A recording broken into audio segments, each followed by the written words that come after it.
Welcome to our 5-minute Bible study, The School of Prayer. We've been looking at a passage in the book of Colossians chapter 4, where Paul says, devote yourselves to prayer. Be watchful, be thankful, pray. We've been discussing how we make prayer our devotion, not just a duty or a work or an obligation, but something we just find great joy in and great devotion in the midst of. Now, we talked last time about how you experience God, His presence in prayer, how you listen to His voice. And today I want to continue that sort of thinking by recommending that we use our sanctified imagination in our praying. When we learn how to use our sanctified imagination in our praying, it adds a fervency and a wonder to our prayers, an enjoyment. And oftentimes our prayers are so abstract and so intellectual, as it were. They're not vivid to us. And I believe if we'll start using imaginative prayer, that will add an aspect of praying that makes it a devotion and a joy. Now, I know a lot of Christians get a little concerned when you talk about the imagination. To use your imagination to them seems like something you're making up, something that's not real. But that's a misunderstanding. Imagination is a gift God has given us to be able to envision things. And to use our imagination in prayer, or what I call imaginative prayer, adds a reality and a vividness to it. Let me give you some examples of what I mean. Let's say you're praying for someone who's going through a depressive period, and you want them to experience the wonderful, amazing warmth of the love of God. That's what you're praying for. Now, as you pray, use your sanctified imagination. As you pray, picture them in your mind. See them in a flood of light, the light of God's grace surrounding them.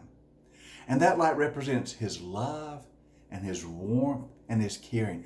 See that light flood their life and envelop them. See it warm their souls. You see, you're using your imagination to aid you in praying vividly that the light of God's grace and truth and love and mercy might illuminate their lives, might fill their spirits. You're praying very specifically, but using your sanctified imagination to help you. I'll give you another example.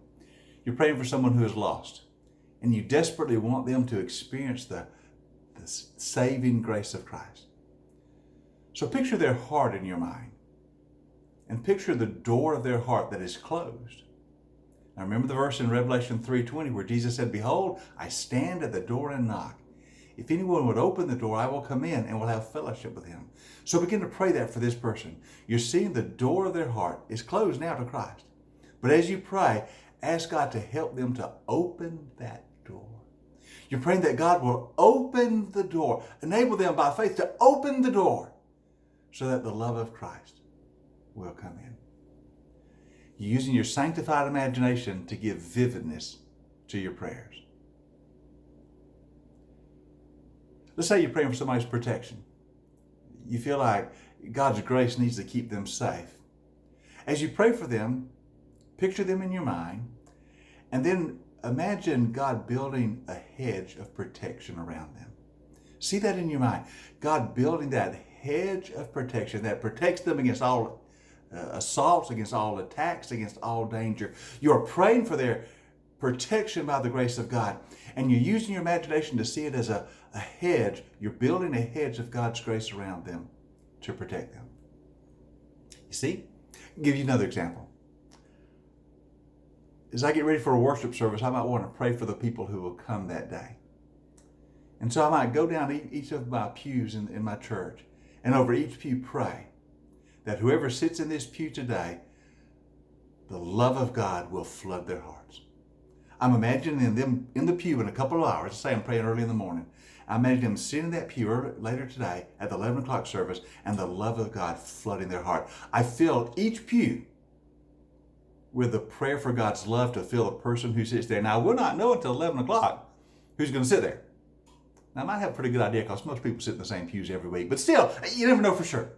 But I'm praying in my imagination for whoever's going to sit in that spot, that the love of God will infuse them during the service and warm their heart. Do you see what I mean by imagination in prayer? You're not making things up. You're not fantasizing about things. No. You're just using your sanctified imagination to put your prayers in pictures, in dramatic realities. And you're praying with these vivid pictures in your mind of what God can do.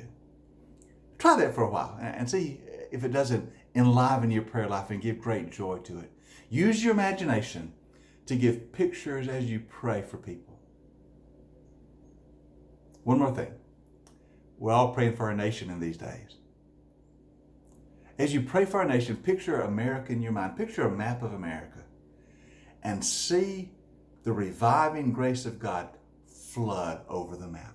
See the glory of God simply take over the map and bring revival to America. You see, you're praying specifically for revival to come, and you're using a picture in your mind to make it vivid.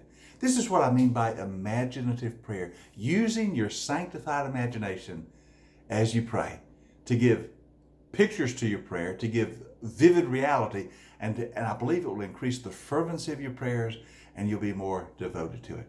Try it. I think you'll like it, and I think it will help you in your praying life. Hope you have a great day today.